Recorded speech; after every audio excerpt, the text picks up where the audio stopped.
अभी हमारे पास 3 और एमसीक्यूज़ हैं जिन्हें हम सॉल्व करेंगे। पहला सेंटेंस है she days to Karachi tomorrow. अब जब भी टुमारो की बात हो रही है it means it is talking about future. अब फ्यूचर कौन सा है? ये फ्यूचर सिंपल है। फ्यूचर सिंपल है।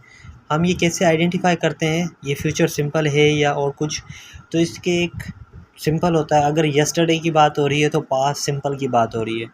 टुडे की बात हो रही है मतलब प्रेजेंट इंडेफिनिट की बात हो रही है। अगर टुमारो की बात हो रही है इट मीन्स वो फ्यूचर सिंपल की बात हो रही है। और हमारे पास क्वेश्चन है she days to Karachi tomorrow. अब डेश में क्या आएगा?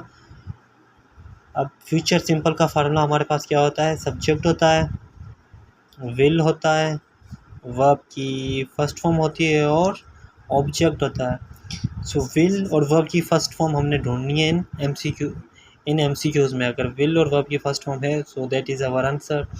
She will go to Karachi tomorrow, C is a correct option.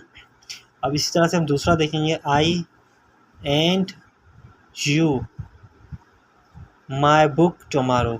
I dash you. अब टुमारो आया है तो अगेन हमें ये तो अंदाज़ा है कि ये फ्यूचर सिंपल की बात हो रही है। हमने सिंपली सेंटेंस में विल ढूंढना है और वर्ब की फ़र्स्ट फॉर्म ढूंढनी है। अगर हमने विल और वर्ब की फ़र्स्ट फॉर्म ढूंढ ली तो सेंटेंस हमारा करेक्ट हो जाएगा।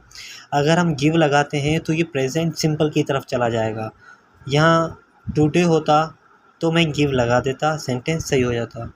अगर गेव है तो यहाँ पे हमारे पास यस्टरडे होता तो मैं गेव लगा देता, मेरा सेंटेंस सही हो जाता।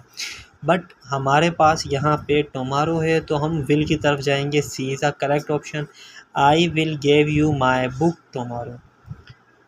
अब तीसरा है they dash here at 5 PM। अभी मतलब अभी 1-2 बजे हैं और वो 5 PM की बात कर रहा है, फ्यूचर की बात कर रहा है। अगर फ्यूचर की बात कर रहा है तो हम अगेन विल की तरफ जाएंगे, they will arrive here at 5 PM। Question simple होते हैं, आपने सिर्फ उसे ब्रेक करना है। अब ब्रेक कैसे होता है? आपने उसको अंडरस्टैंड करना है वो बोलना क्या चाह रहा है, तो उस तरीके से उसको ब्रेक करके आप उसका आंसर निकालते हैं।